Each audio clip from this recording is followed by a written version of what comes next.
I hope you all are doing extremely well. So आज की इस वीडियो में अपन हिस्ट्री ऑफ ओएस को अंडरस्टैंड करने वाले हैं using some basic terminology and starting from first generation to the fourth generation that I am currently using the laptop from fourth generation. किस तरह से एक पूरा ग्राफ चला है कंप्यूटर की हिस्ट्री में, उस सबको बहुत ही डिटेल में अंडरस्टैंड करेंगे। वीडियो थोड़ा सा लॉन्ग हो सकता है, बट यदि वीडियो आप पूरा देखते हो तो it will help you a lot for your placement and exam.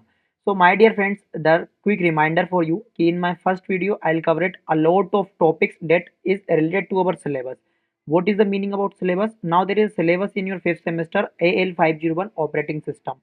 So there are bunch of units like 6 units: introduction to operating system, file system, process management, and memory management, input output management, and concurrency and synchronization. तो इन सब का एक proper overview यदि आपको अच्छे से समझना है so you can easily go to Procodergy channel and check out the playlist for operating system where the operating system playlist exam for placement. So the knowledge I will try to give you, it will help you for both exams and placement. So don't forget to watch this video and then come to this video. Now let's focus on this video. What is the history of operating system? So history of operating system को समझने से पहले आपने COA computer organisation architecture को पढ़ा होगा आपके recent semester जो था उसमें। तो आपने वहां पे एक आर्किटेक्चर को बहुत बार एनालाइज किया होगा, John von Neumann architecture. For those who know कि हु इज दिस, तो he is a famous mathematician and the computer scientist in the field of our history. तो इन्हीं ने एक आर्किटेक्चर दिया था कंप्यूटर का जो कि बहुत फेमस हुआ और अभी के अपने कंप्यूटर्स की एक फाउंडेशन बेस बना। तो the history of operating system is deeply intertwined with the evolution of computing hardware and software. तो जैसा जैसा अभी कंप्यूटर की हिस्ट्री को अपन पढ़ने जा रहे हैं तो अपन बहुत समझेंगे हार्डवेयर और सॉफ्टवेयर दोनों में कैसे रिवोल्यूशंस आए, किस तरह का ग्राफ दोनों में पैरेलली चला, तब जाके आज अपन इतने इजीली यूज ऑपरेटिंग सिस्टम को यूज कर पा रहे हैं। तो यही एक फाउंडेशनल है जो कि आपको बहुत इंस्पायर करेगा। तो जिसको नहीं पता जॉन वन न्यूमन आर्किटेक्चर क्या है, तो वो आर्किटेक्चर है ये। अब मैं 1 मिनट के लिए अपना इसको स्विच करूंगा फ्रॉम वाइट, बिकॉज आपको अंडरस्टैंडिंग कराना इज माई ड्यूटी। और I use this pen with the colour red. Okay, so this is the diagram of John von Neumann architecture. अब ये बहुत ही फेमस आर्किटेक्चर है जिसका मैंने विकिपीडिया से इसकी पिक उठाई है। तो ये क्या दिखा रहा है आपको, देखो आपका सीपीयू क्या है, सीपीयू के अंदर 2 पार्ट्स हैं आपके। Now there are lots of other parts but this is the basic architecture. Control unit and arithmetical logical unit that consist with your CPU, and this is your memory unit. This is basically your RAM where your programs are stored. That's why this is also known as storage program diagram. If you someone ask it ki write the storage program diagram of the computer, so you can easily draw this diagram. Now there are some input devices and there are some output devices. They are eventually connected with your CPU. ठीक है, तो इसको आप क्या समझे, आप ये समझे कि ये जो आर्किटेक्चर है यही आर्किटेक्चर अभी अपने मॉडर्न कंप्यूटर सिस्टम्स में यूज होते हैं। लाइक अब for example Windows, for example max, for example Linux, this is the basic architecture. तो यहाँ से होती है शुरुआत आपके किसकी, ऑपरेटिंग सिस्टम्स की हिस्ट्री की, जिनने अपन ने जॉन वन न्यूमन आर्किटेक्चर की वजह से अपन को ये आर्किटेक्चर मिला और आज के फाउंडेशनल अपन को बेस बना। अब देखो ओएस की यदि बेसिकली टाइप करूं तो ओएस आपको 2 टाइप में ड्राइव अप कर सकते हो। सबसे पहला हो गया टेक्स्ट ओएस और हो गया जीयूआईएस। तो टेक्स्ट की यदि मैं बात करूं तो आपने टर्मिनल का नाम सुना होगा, S I am using max, so this is the terminal command. ठीक है, ये भी एक ऑपरेटिंग सिस्टम है जो कि डायरेक्टली हार्डवेयर से इंटरेक्ट करता है। ठीक है, अब ये जीयूआई में अवेलेबल है, बट पहले क्या होता था, ऑपरेटिंग सिस्टम थे ही नहीं। There is no operating system like Linux, operating system like Mac OS and Windows, there is no operating system. तो जब अर्ली एजेस में ऑपरेटिंग सिस्टम की हिस्ट्री स्टार्ट हुई तो we have something text operating system. ठीक है, तो क्या हुआ, इसके एग्जांपल हुए आपके मैकडॉक्स और यूनिक्स। और जीयूआई का कॉन्सेप्ट कहां से आया, मैक ओएस से, क्योंकि मैक ओएस एक ऐसा पहला ऑपरेटिंग सिस्टम था जिसने जीयूआई का कॉन्सेप्ट लॉन्च करा। Like this is like a GUI. I can easily accept what is the node, what is the pages, what is the insert view and this type of things. तो ये inspire हुए काई के Unix, GUI कब हुआ introduce, आपके Mac OS के बाद से। तो एक बेसिक सा आर्किटेक्चर था, एक फ्लो था जिसको आपने अंडरस्टैंड करा। अब now let's just I just switch my tab into the black and go to here. सबसे पहला आपका काम क्या है, आपको ये समझना है, आप कोई भी प्रोग्राम यदि एग्जीक्यूट करते हो इन computer, so what will be happen, what is a program. Now just first think what is a program. So program is basically a sequence of instruction. This is the instructions. ठीक है, sequence. Think this is your program, and what is this? These are the sequence of instruction that are executed by your computer and CPU.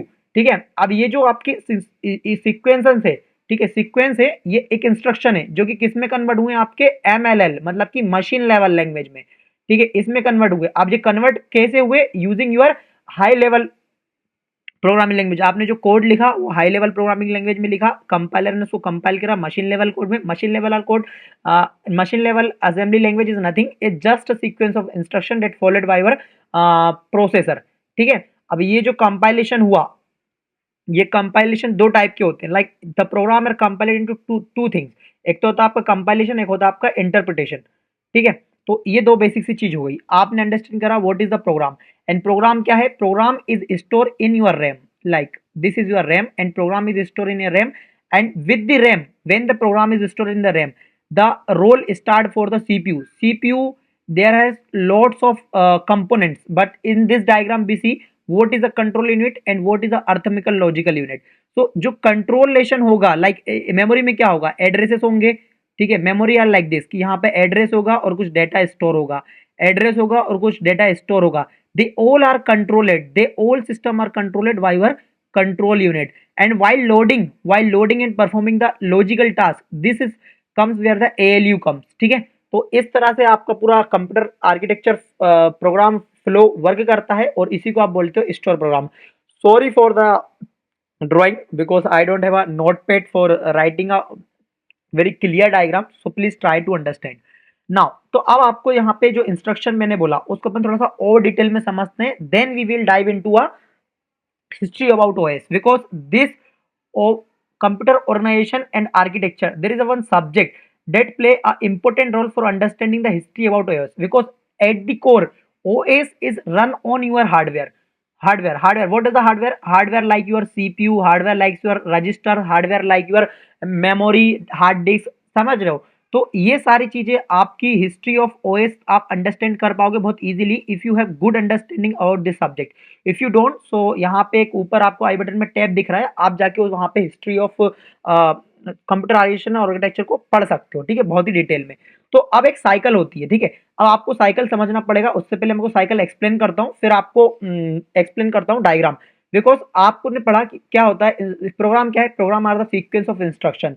तो यहाँ पे concept build होता है, वो concept है आपका इंस्ट्रक्शन साइकिल का, ठीक है। Concept is all about instruction cycle, किस तरह से आपका हार्डवेयर, किस तरह से आपका सीपीयू इन प्रोग्राम्स को एग्जीक्यूट करेगा लाइन बाय लाइन, ठीक है। तो देखो यहाँ पे क्या लिखा है, the instruction cycle is the process the CPU follows to execute a single instruction, it consist of the basic steps. What are the steps? सबसे पहले होगा आपका step fetch, when the CPU fetches the instruction from the memory। अब यहाँ पे मैंने आपको पहले ही बताया कि आपका जो प्रोग्राम है वो कहाँ पे स्टोर होगा? मेमोरी। तो बेसिकली बात है कि यहाँ पे जो ये आर्किटेक्चर है ये बहुत ही फेमस आर्किटेक्चर है, इसको आपको समझना ही होगा if you want to imagine कि how your program will run, how the multiple processor multiple task are executed at one time. So this is the program, this is the logical programme.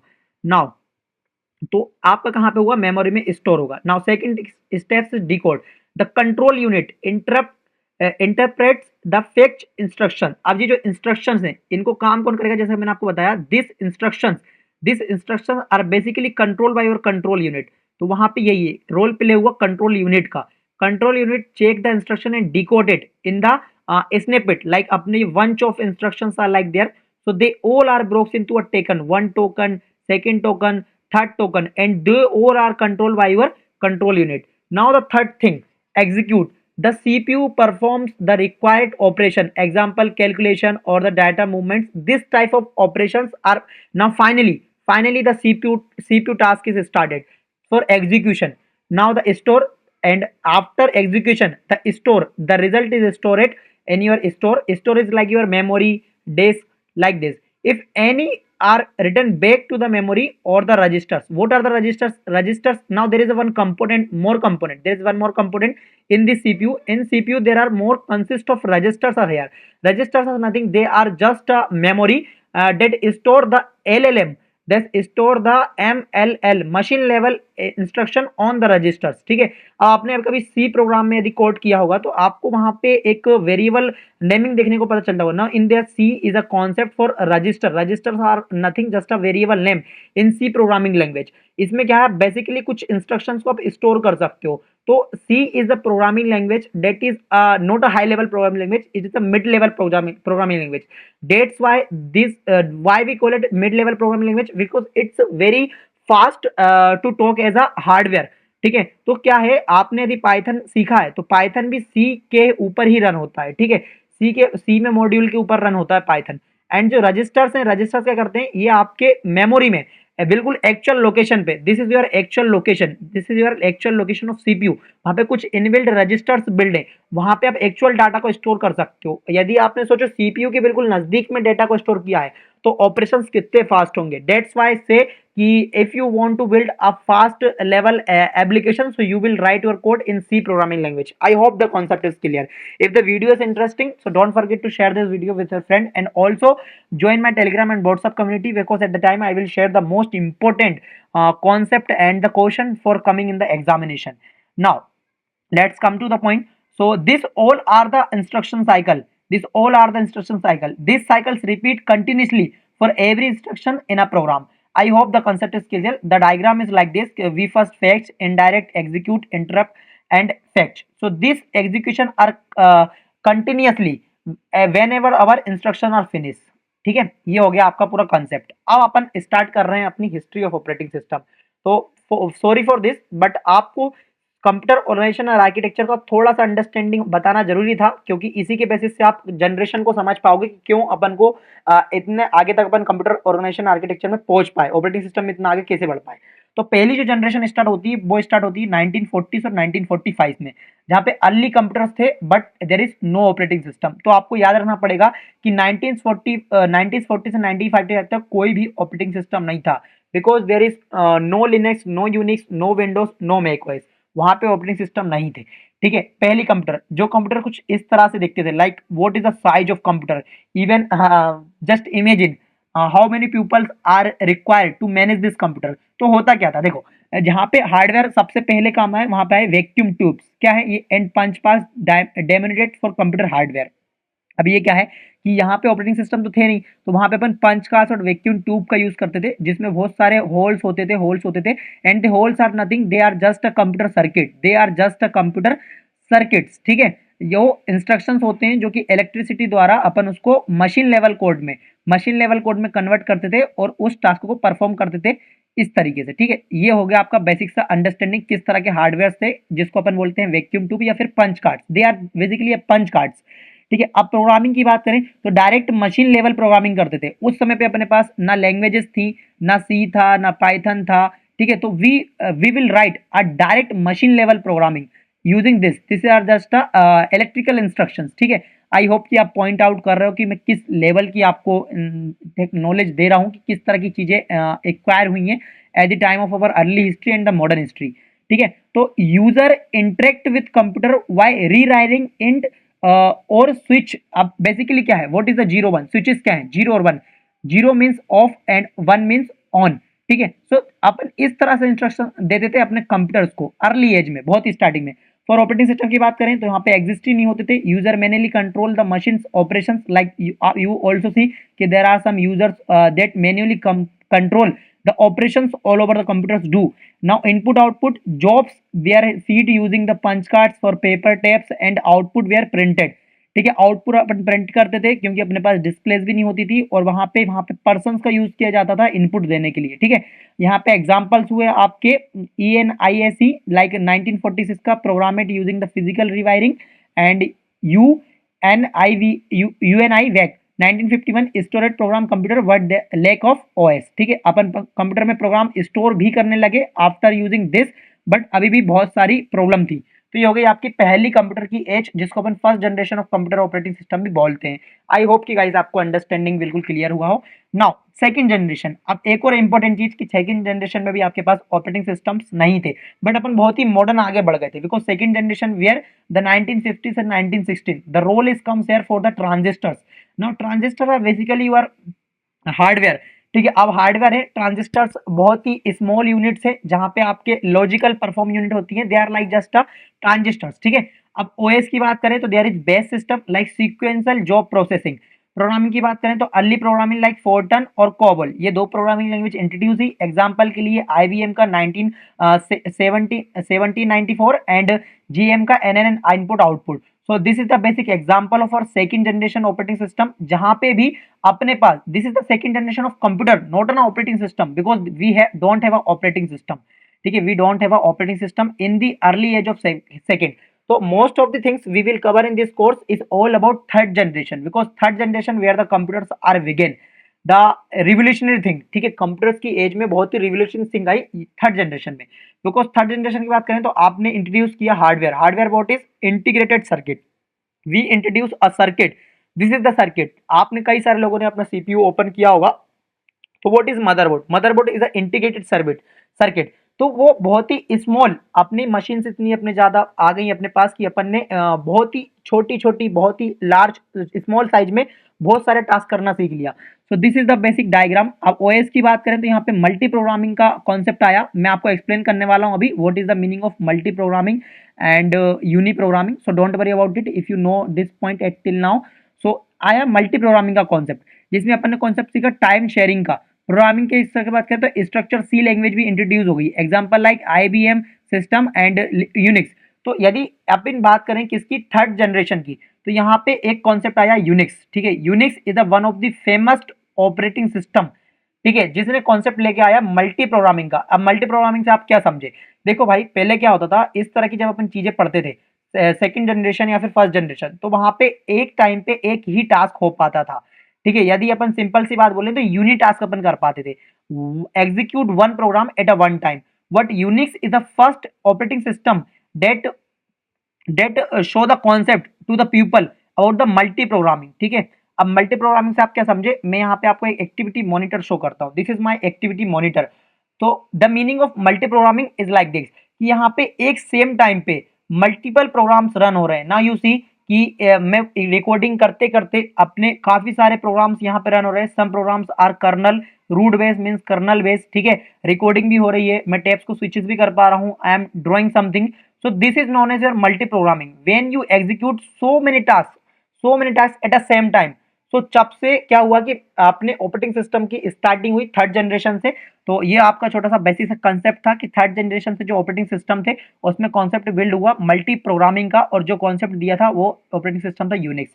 ठीक है, अब basically यदि मैं बात करूं simple से example की, now there are lots of operating systems like Windows is the operating system, Mac OS is the operating system and Linux is the operating system. They all are inspire by Unix, they all are inspire by Unix. ठीक है, तो इन्हीं से inspiration लेके ये सारे operating systems build हुए। और यदि मैं विंडोज की बात करूं तो विंडोज में यदि आपने स्टार्टिंग में 3.0, it is an operating system that is based on uni operating system. अब यूनी का मतलब क्या था, यूनी प्रोग्रामिंग का मतलब था एक ही टाइम पे एक ही प्रोग्राम एग्जीक्यूट होगा।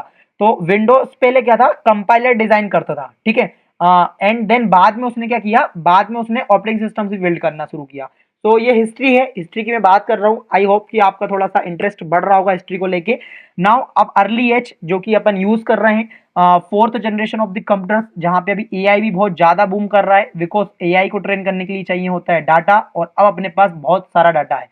ठीक है, अब कॉन्सेप्ट आया किसका, मल्टी प्रोसेसर्स का, this is your multi processor. ठीक है, अब इंट्रोड्यूस हुई आपके आईबीएम की चिप, इंटेल की चिप, मैक ओएस की तो अभी अभी आई है, बट दे आपको पता होगा कि बहुत पहले जो मैक ओएस थे they are internally use Intel chips. ठीक है, तो कॉन्सेप्ट बिल्ड हुआ आपका मल्टी प्रोसेसर का।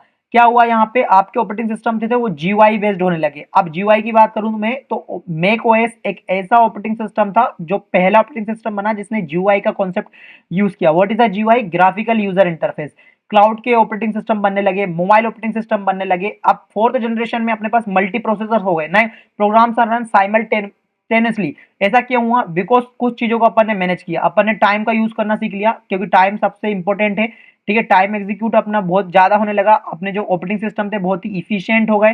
ठीक है, बहुत ही ज्यादा इफिशियंट हो गए। पहले क्या था, अपने पास मेमोरीज जो थी, पहले अपने पास कोई डिस्क नहीं थी।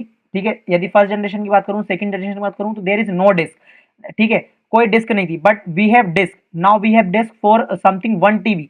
1 टीबी तक की डिस्क अपने पास बहुत ही नॉर्मली अपन बोल सकते हैं, बिकॉज एट दिस एज यहाँ पे 2 जीबी की आपके पास स्टोरेज होना भी बहुत बड़ी बात थी। बिकॉज वहां पे आप नोटिस करो कि पहले जो कंप्यूटर्स थे सबके पास नहीं होते थे, बट नाउ अभी सबके पास कंप्यूटर्स हैं, सबके पास मोबाइल है। क्यों?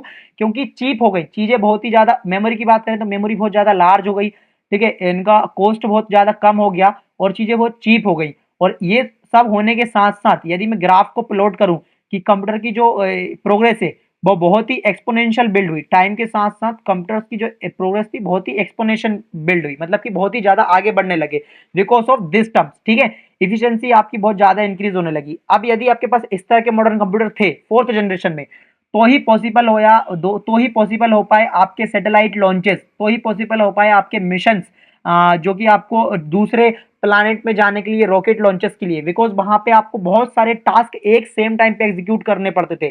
सो जस्ट थिंक कि ये history about operating system video कितना इंटरेस्टिंग रहा आपके लिए, बिकॉज आपने बहुत ही बेसिक तरीके से सोचा और जाना कि किस तरह से एंड्रॉइड ऑपरेटिंग सिस्टम की पूरी हिस्ट्री रही ना। प्रोग्रामिंग की बात करें तो यहाँ पे इंट्रोड्यूस हुई है programming language like Java and Python. ये पाइथन का आपको सीखना था, आपको ट्यूटोरियल लिंक मिल जाएगा डिस्क्रिप्शन पे, जाके आप चेकआउट कर सकते हो। एग्जाम्पल की बात करें तो विंडोज, लिनक्स एंड एंड्रॉइड, ठीक है, ये बहुत ही फेमस ऑपरेटिंग सिस्टम है जो अपन करंटली यूज कर रहे हैं अपने अराउंड वर्ल्ड में। आप कंपेयर कर लेते हैं थोड़ा सा, क्योंकि आफ्टर ऑल ऑफ दिस यदि आप कंपेयर करते हो तो आपको कुछ रिमाइंडर हो जाएगा, so it is good for you. Now hardware की बात करें और programming, OS type, user instruction and examples, ठीक है। फर्स्ट जनरेशन की बात करें तो वहां पे हार्डवेयर के नाम पे आपके पास वैक्यूम ट्यूब्स थे। प्रोग्रामिंग के लिए मशीन कोड आप डायरेक्टली लिखते थे, ऑपरेटिंग सिस्टम जैसा कुछ था नहीं। एंड यूजर क्या करते थे, मैन्युअली कंट्रोल करते थे।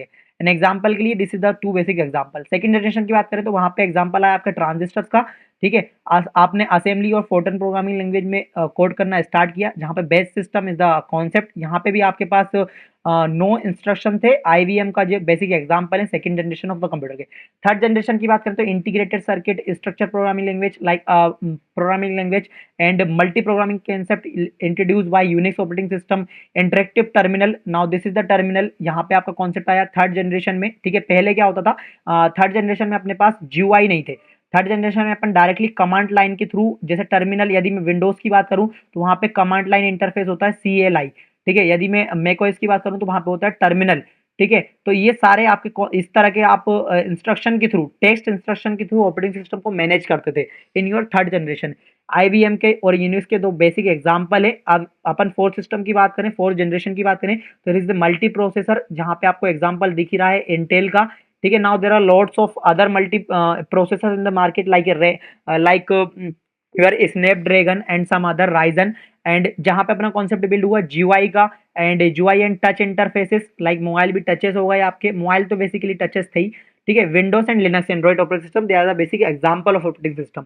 Now after all of this मैं आपको छोटी सी चीज बताना चाहता हूँ कि ऑपरेटिंग सिस्टम का जो रिवोल्यूशनरी थिंग थी वो कैसे बिल्ड हुई। तो यहाँ पे एक कॉन्सेप्ट है यूनी प्रोग्रामिंग और मल्टी प्रोग्रामिंग, ठीक है। तो यूनी प्रोग्रामिंग का सिंपल सा मतलब मैं आपको पहले एग्जीक्यूट कर चुका हूँ कि one program execute at a one time. And multi programming का मतलब क्या है, multiple programs execute at a same time.